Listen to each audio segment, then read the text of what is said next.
고3 힘내자! 30번은 선생님이 참 봤을 때 역대급으로 조금 내용이 복잡했다 이런 생각이 좀 들고요. 45.9% 그러니까 한 절반의 학생들은 틀린 거예요. 오답률이 그렇습니다. 그래서 일단은 좀 잘 이해하도록 설명을 해볼 건데요. 여기에서 진짜 어휘도 막 정신없이 나오고 좀 집중해야 될 거예요. While it has been found. 자, it이 가주어야. 왜? 앞에 뭐 나올 만한 게 없잖아. 그치? 그래서 it은 가주어예요. 무엇이 발견되어 왔다라고 하는 건데 뭐가? 가주어, 대절이 진주어입니다. Young children, 어린아이들이 rely exclusively on이에요. rely on은 선생님이 항상 좀 얘기를 해주지만 depend on이라던가 count on, 그치? 이렇게 의존하다 이런 거잖아. 근데 아이들이 여기에만 exclusively 아주 여기에만 오로지 여기에만 의지를 한대. 무엇에? geometric information이에요. geometric information 하면은 기하학적 정보입니다. 자, 그럼 여기에서 기하학적이라는 게 도대체 무슨 의미예요? 라고 물어볼 수 있습니다. 자주 나오는 어휘니까 지금 요번에 확실하게 알고 가자고요. 자, geo라고 하면 우리가 geography 할 때도 geo를 쓰지요. 이거는 땅, 땅이라던가 뭐 지구, 공간을 의미하는 접두어입니다. 그럼 metric은 뭘까요? metric은 측정이란 뜻이에요. 그리고 geometric이라는 이 어휘가 기하학적이라고 지금 되어 있잖아요. 그죠? 기하학이라고 하는 건 뭐냐면 그 공간에 대한 거예요. 공간의 어떤 형태, 구조, 크기,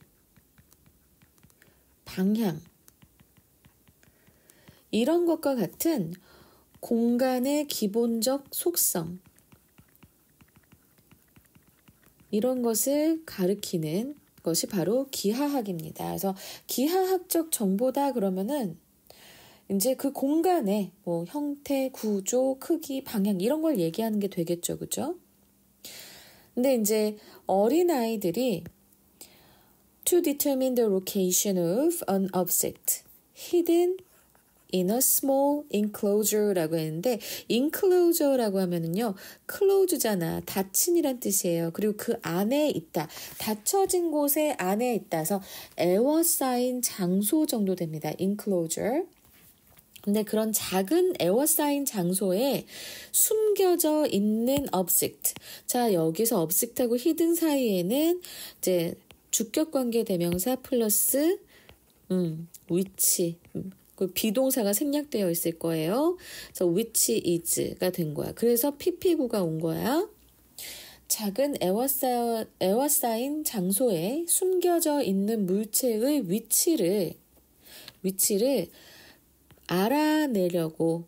알아내기 위해 아이들은 exclusively, 오로지 그런 기하학적인 정보에만 의존하는 것으로 밝혀졌지만입니다. while, 밝혀졌지만 exclusive use of geometry does not occur. 그 기하학의 단독 사용, exclusive. 아까 exclusively라고 하면 이건 부사죠. 여기 파생어 되게 많이 나와요. 그래서 이건 부사잖아, 그치? 근데 여기에선 형용사야. 그럼 같이 묶어서 알아두셔야겠죠. exclusively, exclusive. 이 기하학 정보를 단독으로 사용하는 것은 더 넓은 장소에서는 일어나지 않았대요. 그러니까 뭐가 변수예요? 변수는 small enclosure하고 그 다음에 larger space하고 이게 서로 달랐던 건데 좀 작은 데서는 애들이 그 geometric information만을 사용했지만 그렇지만 그 larger space에서는 그 기하학적 정보를 사용하는 것이 단독적으로 사용하는 것이 일어나지 않았다라고 합니다. 와우, 처음부터 조금 빡셌어요. 어휘들도 그렇고. 게다가 지금 보면 어휘도 또 여기 나오는 게 geometric 해서 이거, 아이고! 미안. geometric 해서 얘는 지금 형용사. 그쵸?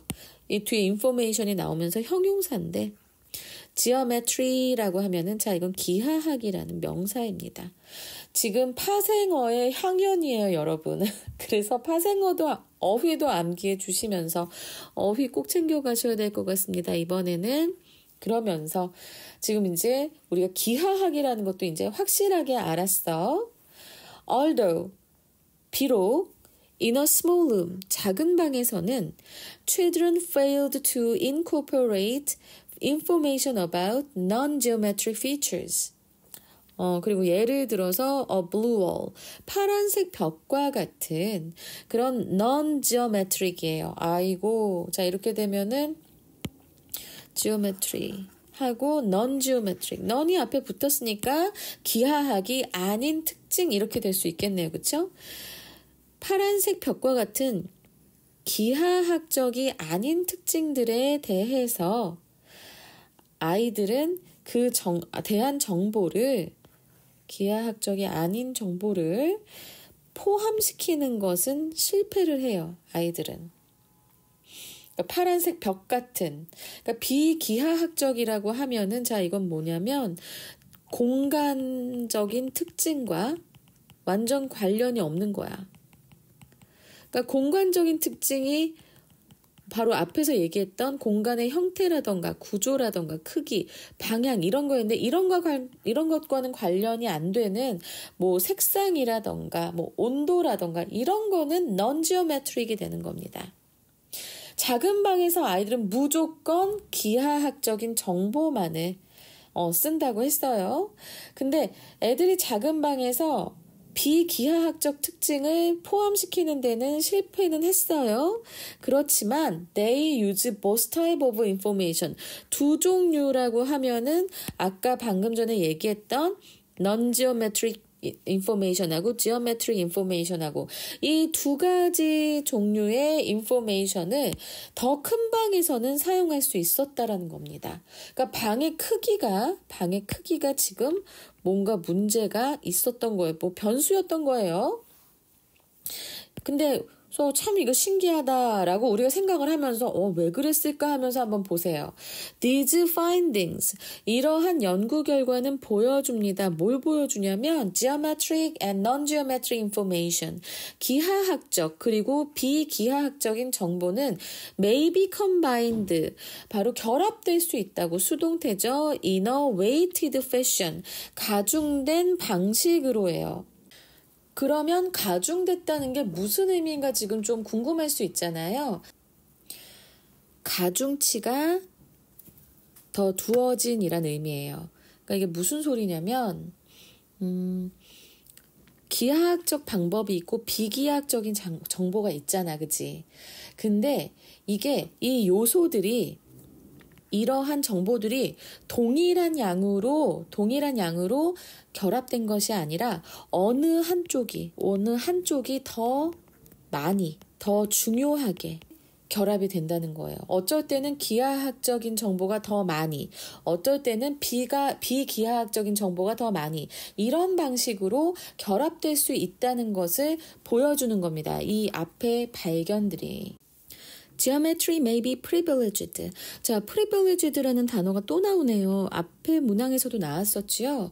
그래서 이거는 특권이 있는, 여기에서는 특혜가 주어지는 이렇게 수동태로 쓰였는데, 근데 봐봐, 이 geometry가 특혜가 있대. 이게 무슨 소리겠어? 앞문장하고 연결해서 생각을 해봐. 어느 한쪽이 더 많이, 더 중요하게 그렇게 된 방식으로 geometric information이랑 non-geometric information이랑 결합이 된다고 했잖아. 근데 geometry, 기하학이 더 특혜가 주어진다라고 하는 거는 이쪽이 기하학이 더 가중된다라는 의미가 되는 거예요. 어렵지? 자, 차근차근 보자고. 그래서 왜 그러냐? 그러면 왜 기하학적 정보와 비기하학적 정보 요 두 개가 동일한 그런 비율로 컴바인 되는 게 아니라 왜 한쪽이 더 가중이 되는데 그 가중되는 게 왜 기하학일까? 그 이유가 여기 나옵니다. Because it is more stable. 봐봐. 이시 여기서 가리키는 것은 바로 앞에 나왔던 geometry예요. 기하학이라고. 기하학이 더 안정적이래. Across time. 시간이 지나도. 그리고 지금 more가 나왔으니까 than이 나와야 되지. 근데 무엇보다 더 안정적이야? Non-geometric information. 비기하학적인 정보가 그러한 것보다 더욱더 안정적이라고 하는 거예요. 그럼 이게 왜 그럴까를 우리가 생각해 봐야 돼. 봐봐. 기하학적 정보라고 하는 건 내가 앞에서 뭐라고 했어? 바로 그 공간의 형태. 다시 한번 얘기해 줄게. 지오메트리 이쪽의 정보는 공간의 형태라던가 구조, 크기, 방향 같은 그 공간과 관련된, 공간 자체에 관련된 그런 그러니까 건설과 관련된이라고 해도 되겠다. 그런 정보예요. 근데 non-geometric information 같은 거는 앞에서도 또 얘기를 했지만 색상 나왔었잖아. 이런 색이나 온도, 뭐 분위기 이런 거란 말이야. 냄새. 자, 그러면 봐봐라. 냄새는 시간이 지나면 빠져요. 분위기도 시간이 지나면 변해요.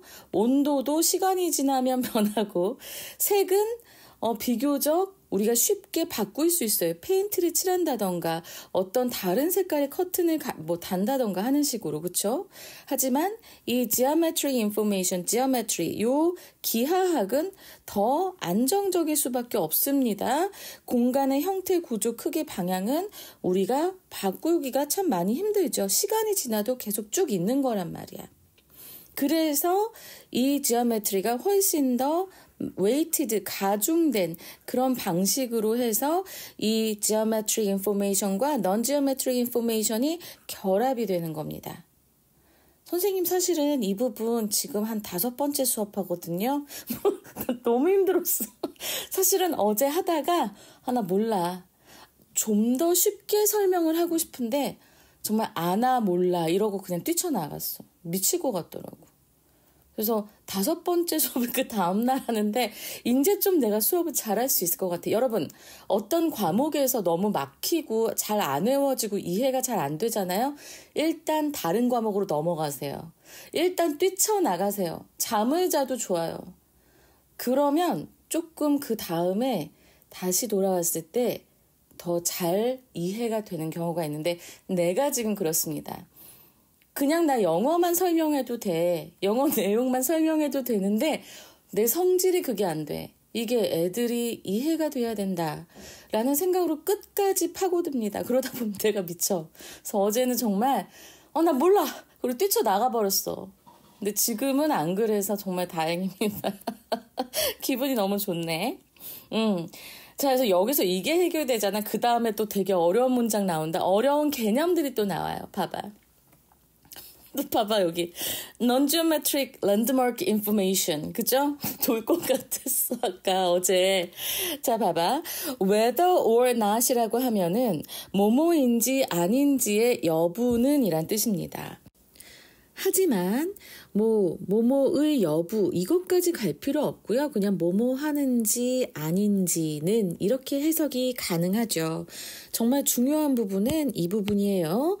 Non-geometric landmark information이라는 게 나왔습니다.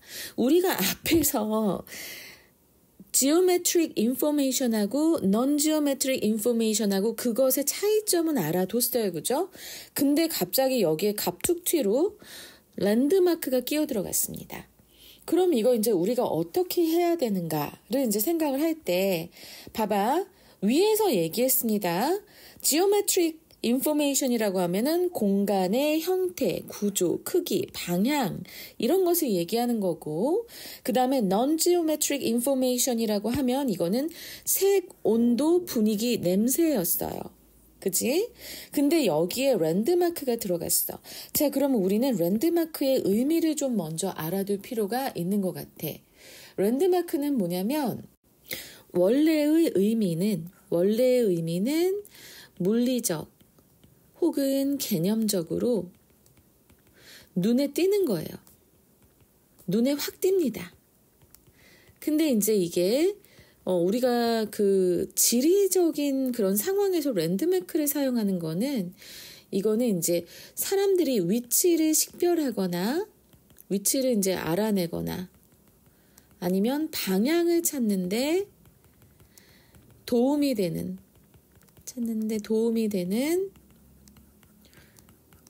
특징을 가지는 것을 말해요. 특징을 가지는 것. 지도 같은 지리적인 상황에서. 그러면 지금 여기서도 똑같아요. 랜드마크인데 Non-Geometric Landmark Information이라고 하면은 우리가 그 지역을 알 때도 뭐가 있을 수 있을까? 바로 어떤 건물의 색깔 아니면 이게 상점을 지나가는데 빵 냄새가 나. 냄새. 그리고 소리. 뭐 새소리가 난다거나 그 지역에서만 뭐 부엉이 새소리가 난다. 뭐 이런 거. 아니면 그 바닥에 돌이 깔려 있어서 미끄러운 질감이 있다거나 아니면 벽돌이 깔려 있어서 거친 질감이 있다거나 뭐 이런 것들이 다 뭐예요? 비기하학적 랜드마크 정보가 되는 거예요. 근데 이 비기하학적 랜드마크 정보가 그 기하학과 결합되는지 아닌지는 무엇에 달려 있냐면 may depend 무엇에 달려 있을지도 모른다라는 거잖아. 무엇에 의해 좌우되는가. 바로 ecological validity, 생태학적 타당성, 그 비기하학적 특징에 생태학적 타당성에 달려 있을 수 있대. 그래서 이 문장이 끝까지 그러면 생태학적 타당성은 뭐예요? 라고 얘기할 수 있잖아. 이 용어는. 그러니까 지금 전문 용어가 막 던져지는데 그것에 대해서 뭔가 설명하는 부분도 없어서 너네가 더 힘들 수 있다는 거예요. 자, 여기서 생태학적 타당성이라고 하는 건 뭐냐면 아까 여기서 얘기했잖아. Non-geometric landmark information이 냄새, 그치? 냄새, 색상, 질감, 온도 뭐 이런 거란 말이야. 근데 이러한 정보들이 생태학적으로 타당한지 이건 뭐예요? 결국엔 그 환경 내에서 실제 환경 내에서 얼마나 일관되고 안정적인지 그거를 따지는 거예요. 자, 봐봐. 아프리카는 항상 좀 더워. 어느 지역에 가면 잠비아에 가면 되게 더워. 아프리카는 다 더워, 그치? 그런데 어느 날 갑자기 살짝 추웠었어. 그렇다고 해서 이게 그 잠비아라는 지역의 Non-Geometric Landmark Information이라고 할 수 있을까? 하루만 서늘했는데? 아니잖아, 그치? 그 지역은 언제나 더워. 덥다는 정보, 덥다는 그 온도, 항상 일관적이고 안정적인 그런 non-geometric information을 얘기하는 거예요. 그게 얼마나 일관되고 안정적인지에 따라 있다는 거예요. 무슨 소린지 알겠지? 예를 들어서 larger features, 더 큰 특징들은 maybe more stable, 더 안정적일 수 있고 and hence 따라서 more reliable, 더 일관될 수 있다라는 거지. 그래서 내가 얘기했잖아. 아프리카에서 항상 더우니까 항상 더 더운 그 높은 온도는 더 아프리카 내에서는 안정적이고 더 일관돼서 ecological validity를 가지고 있는 non-geometric landmark information이 되죠. 그러면 알래스카를 생각해 봅시다. 알래스카는 어때요? 항상 서늘하죠. 그죠? 되게 더운 적은 없어요. 근데 어느 날 하루 지구 온난화 때문에 엄청 더운 하루가 있었어. 하지만 그건 ecological validity를 갖고 있지 않아. 왜? 이거는 어느 날 하루만 그런 거지 계속 일관되고 안정적이지 않으니까. 그래서 지금 요 한 문장에서 non-geometric landmark information이 ecological validity를 가지고 있는가 안 가지고 있는가. 자, 이거 설명하느라고 선생님이 너무 힘들었던 거야. 이것 때문에 내가 도망간 거야. 근데 이제 설명할 수 있어. Further, 게다가 furthermore 하고 똑같아요. In addition 하고 똑같지요. 게다가 a variety of mobile animals, 다양한 이동하는 동물들은 give more weight, 더 많은 가중치를 줍니다. to, nearer, than, 더 가까운 곳에 더 많은 가중치를 줍니다. 뭐보다? to farther landmark in estimation. 그런 추정하는 때에 멀리 있는 랜드마크보다 더 가까이 있는 랜드마크에 더 많은 가중치를 부여하는데, 자, 이것도 봐봐. 여기 한 문장에 지금 비교급이 쓰였어. more than이 쓰이고 나서 비교하는 대상들도 지금 보면은 더 먼 랜드마크, 더 가까운 랜드마크, 이렇게 비교급이 계속해서 많이 쓰이고 있는 거야. 어쨌든 다양한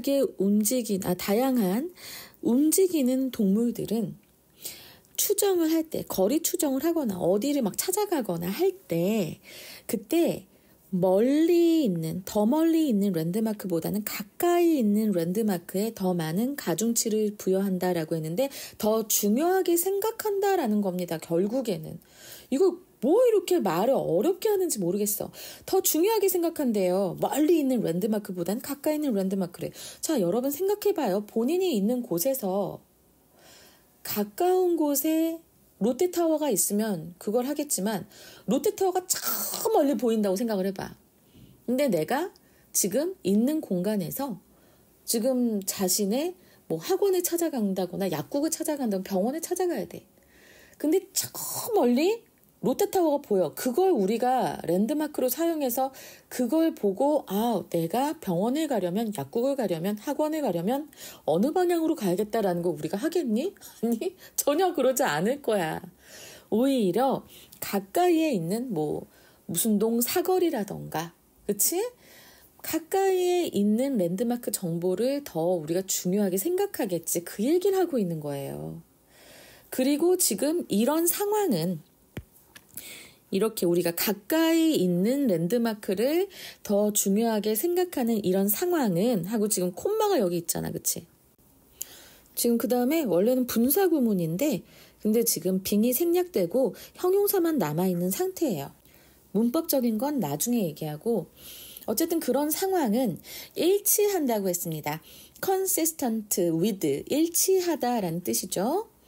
근데 나 지금 표현을 이걸 안 해놨네. 색을. 미안해. 일치하는데 Weber's law, 웨버의 법칙과 일치한다고 합니다. 이 웨버의 법칙에서는 해서 지금 뒤에 인위치가 나왔는데 위치의 선행사가 Weber's law죠. 그 웨버의 법칙 내에서는 smaller distance, 더 적은 거리가 would be coded more accurately than larger distances. 더 긴 거리보다, 더 큰 거리보다 더욱 정확하게 부호가 될 것이다 라고 하는 그런 웨버의 법칙과도 일치하는 것이라고 말하고 있습니다. 그러니까 자, 봐봐. 여기서 지금 보면은 요 앞에 이 절이 사실은 원래 이 문장은 어떻게 되는 거냐면 요 about IoT부터 the estimation 하는 요 절이 and it is였을 거야. 그리고 그것은 일치한다. 그리고 앞 내용은 일치한다. 웨버의 법칙과 이렇게 되는 문장이었을 텐데 and it은 지금 보면은 which로 바뀔 수 있잖아. 그치? 콤마 앞에서, 콤마 뒤에서 which is 이렇게 하고 얘네가 생략되면서 consistent with가 남게 된 거예요. 그러니까 콤마 다음에 바로 형용사가 나온다고 해서 놀라지 말고 아 이거 분사 구문이었구나 라고 생각을 해주셔도 되고 아니면 이렇게 주격 관계대명사 플러스 비동사가 생략됐구나 라고 보셔도 됩니다. 어쨌든 이제 중요하게 볼 것은 우리가 뭐냐면 이 두 개의 문장 왜 이렇게 어렵게 나왔을까라는 거를 생각해 봤을 때 자 지금 봐봐. 이 지문이 처음부터 무엇을 얘기하고 있었죠? 공간인식에 대해서 얘기하고 있었어요. 그리고 아이들이 공간인식하는 것에 대해서 얘기를 하고 있었죠. 그리고 나서 공간인식에 대해서 얘기를 하면서 기하학적 정보와 그리고 비기하학적 정보가 같이 사용이 된다. 어쩔 때는 사용이 되고 어쩔 때는 같이 사용이 안 되고 그 얘기를 하고 있었어요. 그래서 기하학적 정보, 비기하학적 정보가 같이 쓰일 수 있는데 이것에 대해서 어느 것이 더 가중치를 가질 수 있고 특히 여기서 기하학적 정보는 변하지 않으니까 그렇죠? 안정적인 정보라서 이것이 가중치를 더 많이 받을 수 있다라고 얘기를 하고 있습니다. 그래서 여기까지는 이제 공간 인식이었어요. 근데 여기에서 요 다음으로 날아오면서 랜드마크가 나오면서 이제는 공간 인식이 아니고 앞에서는 공간 인식을 얘기했지만 여기서는 공간 이동에 대해서 얘기하고 있습니다. 공간 이동에 대해서 얘기를 하고 있고 이동하는 동물이 이제 이동을 할 때 위치를 파악하기 위해서 랜드마크를 본단 말이에요. 그래서 그 랜드마크를 어떻게 사용하는지 이걸 지금 얘기하고 있는 거야. 그래서 여기서도 공간 이동에서도 기하학적 정보와 기하학적 랜드마크 정보와 비기하학적 랜드마크 정보의 활용에 대해서 얘기를 하고 있습니다. 그래서 지금 자 공간 인식과 공간 이동에 있어서의 결국에는 기하학적 정보, 비기하학적 정보, 기하학적 랜드마크 정보, 비기하학적 랜드마크 정보 이런 것을 활용을 하는 데 있어서 가중치를 두는 것을 얘기하고 있어요. 그러니까 이게 내용이 정말 이렇게 이어지긴 하는데 랜드마크가 공간 이동에 관한 것이었는지 이런 것들을 파악하지 않으면 여러분들이 너무 힘들었을 거야 아마. 그래서 이걸 수업하느라고 나 지금 이제 7번째 수업이에요. 계속 설명하고 또 설명하고 이걸 어떻게 보지? 마지막에 생태학적 타당성에서 완전 깨져버렸었어. 정말 멘탈이 깨지더라고. 이걸 또 어떻게 설명하지? 너네는 어떻게 풀었을까? 난 솔직히 많이 이거 좀 많이 선 넘었다라는 생각을 하는데 글쎄 너네들의 배경 지식을 내가 잘 몰라서 배경 지식의 수준이 되게 높을 수도 있는데 그지? 내가 괜히 그게 낮다고 생각해서 막 이렇게 더 설명하려는 거 아닐까라는 생각도 해봤는데 상당히 많이 어려운 지문이었고 굉장히 전문적인 지문이 있긴 했습니다. 그래서 결국에는 이 공간 인식과 공간 이동을 하면서 우리가 사용하는 기하학적 정보, 비기하학적 정보 이것들이 어떻게 가중치를 부여받으며 어떻게 가중치를 부여받고 신뢰성의 결정이 어떻게 되는지 이런 것들을 또 얘기를 하고요. 가까운 것은 왜 중요한지 마지막에 또 나오면서 이 지문은 마무리가 됩니다.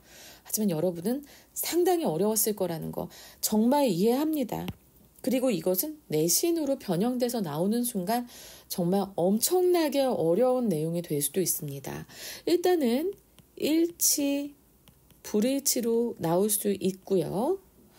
문장도 되게 어렵고 그리고 빈칸, 어휘, 빈칸으로도 나올 수 있고 어휘로도 나올 수 있고 그리고 또 주제, 제목, 요지로도 나올 수 있으며 어법도 나올 수 있어요.